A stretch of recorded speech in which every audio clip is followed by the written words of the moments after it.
Assalamualaikum warahmatullahi wabarakatuh. Salam Om Swastiastu, Namo Buddhaya, salam kebajikan.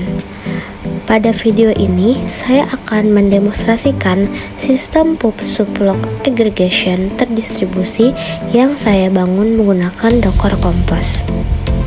Belum itu, saya izin memperkenalkan diri. Nama saya Syifa Maulida dengan NIM 11221007 dari mata kuliah Sistem Paralel dan Terdistribusi kelas A. Masuk ke tujuan dan ruang lingkup. Jadi, sistem ini dirancang untuk mensimulasikan kondisi nyata sistem terdistribusi, di mana event dapat dikirim lebih dari satu kali akibat retry atau kegagalan jaringan. Oleh karena itu, sistem tidak mengandalkan exactly once delivery, tetapi menggunakan independent consumer dan deduplication persistent untuk menjaga konsistensi data. Masuk ke arsitektur multi-service. Jadi, sistem ini terdiri dari 3 service utama yang berjalan sebagai kontainer terpisah. Yang pertama, publisher bertindak sebagai penghasil event, kedua, aggregator sebagai subscriber yang memproses event, dan yang ketiga, PostgreSQL sebagai penyimpan persisten. Walaupun tidak menggunakan message broker explicit, sistem ini tetap menerapkan pola publish subscriber secara logis, di mana publisher tidak mengetahui detail pemrosesan di sisi subscriber. Selanjutnya, masuk ke keputusan desain sistem. Jadi, pada bagian ini saya menjelaskan beberapa keputusan desain utama pada sistem. Pertama, deduplikasi. Saya lakukan langsung di database menggunakan unique queue constraint pada topik dan event_id. Tujuannya supaya event yang sama hanya bisa masuk sekali, meskipun dikirim berkali-kali atau diproses secara paralel. Kedua, sistem menerapkan independent consumer. Artinya, ketika event duplikat dikirim ulang, sistem tetap menganggapnya aman dan tidak mengubah data yang sudah ada. Ini penting karena publisher menggunakan at least on delivery. Ketiga, untuk transaksi dan konkurensi, sistem menggunakan transaksi database dengan isolation level rate committed. Dengan bantuan unique constraint, range condition bisa dicegah tanpa perlu locking yang rumit. Keempat, sistem tidak memaksakan urutan global antar event. Timestamp klien disimpan sebagai referensi, sedangkan urutan akhir ditentukan oleh waktu penyimpanan di database. Terakhir, saya tidak menggunakan message broker explicit. Publisher subscriber diterapkan secara logis agar arsitektur tetap sederhana dan fokus pada konsistensi data dan kontrol konkurensi. Selanjutnya, masuk ke demonstrasi sistem yang telah dibuat. Masuk ke struktur project. Jadi, di root terdapat Docker Compose YAML untuk orkestrasi layanan, folder agregator untuk service utama, folder publisher sebagai simulator event, dan folder test untuk pengujian fungsional serta konkurensi. Pemisahan ini mencerminkan arsitektur multi-service pada sistem terdistribusi. Di dalam file Docker Compose YAML mendefinisikan 3 service utama, yaitu database PostgreSQL, aggregator, dan publisher. Selanjutnya, jalankan perintah Docker Compose up build. Di terminal, terlihat log yang sangat aktif atau bisa dibilang banjir data. Ini berasal dari publisher yang terus mengirim event baru dan juga event duplikat ke aggregator. Kondisi ini mensimulasikan beban tinggi dan pengiriman ulang pesan yang umum terjadi pada sistem terdistribusi.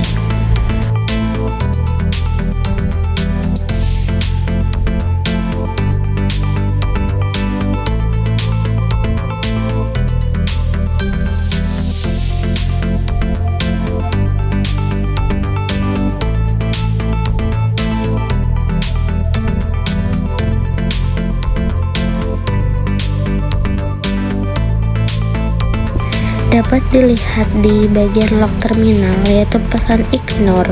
Ini adalah bukti bahwa sistem mendeteksi event duplikat dan menolaknya dengan aman. Perlu diperhatikan, sistem tidak mengembalikan error 500. Event duplikat dianggap sukses secara logika, sehingga publisher tetap bisa melakukan retry tanpa merusak konsistensi data. Inilah yang disebut independent consumer. Selanjutnya masuk ke browser, yaitu di sini dapat terlihat jumlah event unik yang berhasil disimpan setelah proses deduplikasi. Dengan merefresh halaman beberapa kali, dilihat bahwa angka terus bertambah seiring publisher mengirim event baru. Setelah itu masuk ke endpoint lokal 880 event topik sensor suhu. Jadi endpoint ini menampilkan event berdasarkan topik tertentu. Ini membuktikan bahwa data benar-benar tersimpan di database dan bisa filter sesuai kebutuhan, bukan hanya lewat log aplikasi. Selanjutnya untuk pengujian konkurensi, hentikan publisher terlebih dahulu agar tidak mengganggu hasil tes.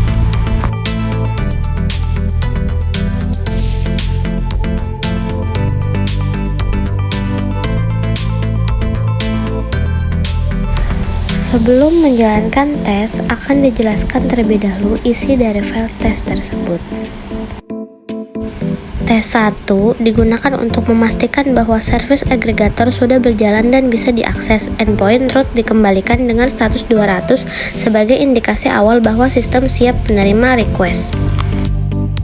Tes kedua mengecek bahwa endpoint publish tidak bisa diakses menggunakan metode yang salah.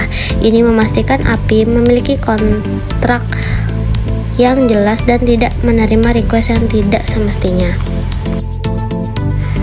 Tes ketiga memastikan bahwa jika klien mengakses endpoint yang tidak tersedia, sistem mengembalikan error 404. Ini menunjukkan bahwa routing API bekerja dengan benar. Tes keempat, tes ini mengirim payload event yang valid dan memastikan event tersebut diproses dengan status processed. Ini membuktikan jalur normal pemrosesan event berjalan dengan baik. Tes kelima, tes ini mengirim event dengan valid yang tidak lengkap. Sistem harus menolak request tersebut dengan status error validasi. Tes keenam, tes ini memastikan bahwa request dengan body kosong tidak diterima oleh sistem. Tes ketujuh, tes ini menguji apakah sistem menolak payload dengan tipe data yang tidak sesuai, misalkan payload bukan dalam bentuk objek. Tes ke-8, tes ini mengirim event untuk pertama kali dan memastikan status processed.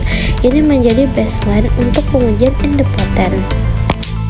Tes ke-9, tes ini mengirim ulang event yang sama dan memastikan sistem mengembalikan status ignore duplicate. Ini membuktikan bahwa event duplicate tidak diproses ulang.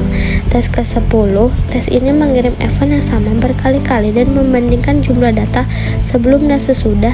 Hasilnya hanya satu data baru yang tersimpan di database. Tes ke-11, tes ini memastikan endpoint event, mengembalikan daftar event dalam bentuk list yang valid. Tes ke-12, tes ini membandingkan jumlah event yang ditampilkan dengan statistik total event. Tujuannya memastikan data yang ditampilkan konsisten. Ke-13, ini memastikan bahwa event yang dikirim dengan topik tertentu benar-benar tersimpan dan bisa ditemukan kembali.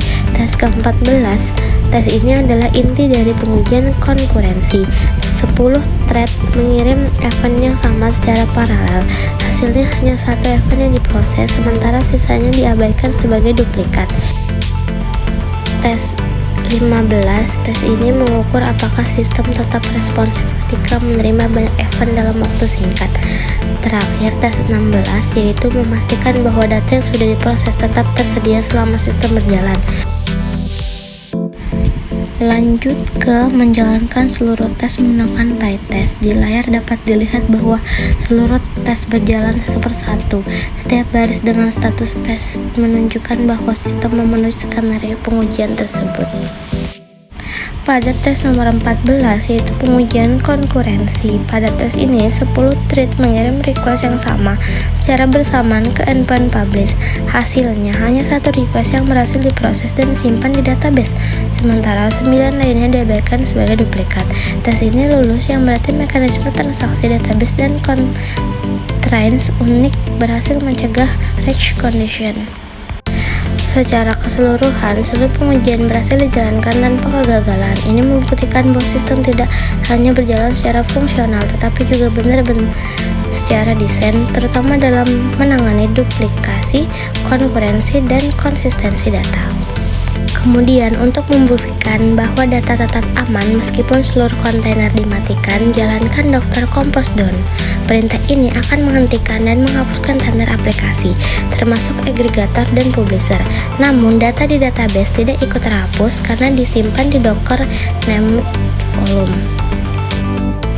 Setelah itu, nyalakan kembali sistem menggunakan Docker Compose Up.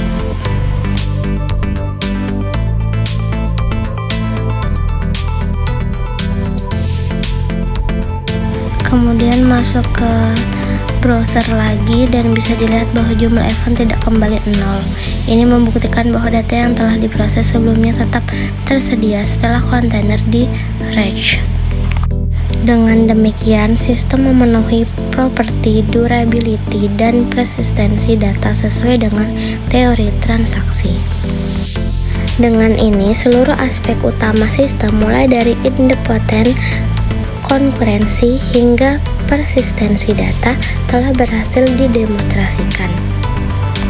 Sekian demonstrasi yang dapat saya sampaikan, kurang dan lebihnya mohon maaf. Terima kasih. Wassalamualaikum warahmatullahi wabarakatuh.